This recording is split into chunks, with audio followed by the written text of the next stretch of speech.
করেছেন প্রকৃতি মার কাছে। ধরো আমরা এই যে এতদিন ধরে আমি আমলার কথা বলেছি, আমি অশ্বগন্ধার কথা বলেছি, আমি বেদানার কথা বলেছি, প্রকৃতি মা কিন্তু সমুদ্রের তলাতেও অবস্থান করছেন। আর এই সমুদ্রের তলার, হ্যাঁ আমি স্পিরুলিনার কথাও বলেছি।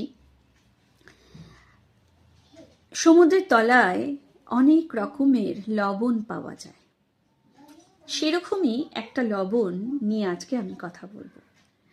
তুমি কি জানো যে যে লবণটা তুমি খাচ্ছ বা যে নুনটা তুমি খাচ্ছ সেটাতে তুমি ভাবছো অ্যাড দেখে যে আয়োডিন কমছে, তোমার শরীরে আয়োডিন আরো বাড়ছে।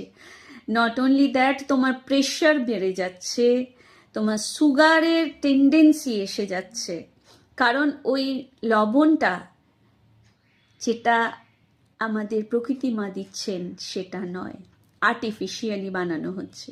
সেই জন্য একটা লবণে আয়োডিন প্রচুর পরিমাণে থাকে। তুমি 1 কেজি নুনের মধ্যে আয়োডিন পাবে একদম সামান্য, কিন্তু তুমি ভাবছো তুমি প্রতিদিন আয়োডিন নিচ্ছ।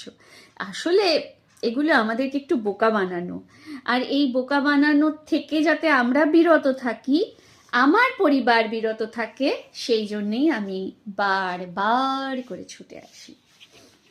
এই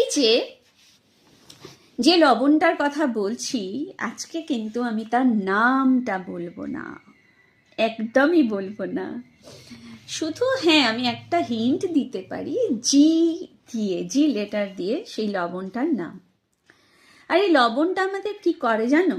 আমাদের যে অক্সিডেটিভ স্ট্রেস, ধরো আমাদের অত্যধিক চিন্তা ভাবনা, কত শিশুরা আছে অটিজম তাদের, তারপরে ধরো যে বয়স্ক মানুষরা যারা ইনসুলিন নিচ্ছেন তাদের, সব কিছু রিডিউস করে দেয় এই লবণটা। হ্যাঁ, এই লবণটা যে কি পরিমাণ উপকারী সেটা তোমাদের ধারণার বাইরে। ধরো তোমার পার্কিনসনের একটা রোগের কথা তো তোমরা জানো, এই লবণটা সেটাও রেজিস্ট করে দেয়। পার্কিনসন হচ্ছে, আমি জানি আমার এখানে অনেক বন্ধুরা আছে তারা খুব ভালো করে জানে এইটার কথা। বাচ্চাদের যে অটিজম হয়, অত্যধিক রেগে যায়, কথা বোঝার আগেই তারা রেগে যায়, তারা কিছুই মানতে চায় না, বড্ড জেদি। আর এই নিউক্লিয়ার ফ্যামিলিতে এটা এখন প্রচণ্ড পরিমাণে দেখা যাচ্ছে অনেক শিশুদের।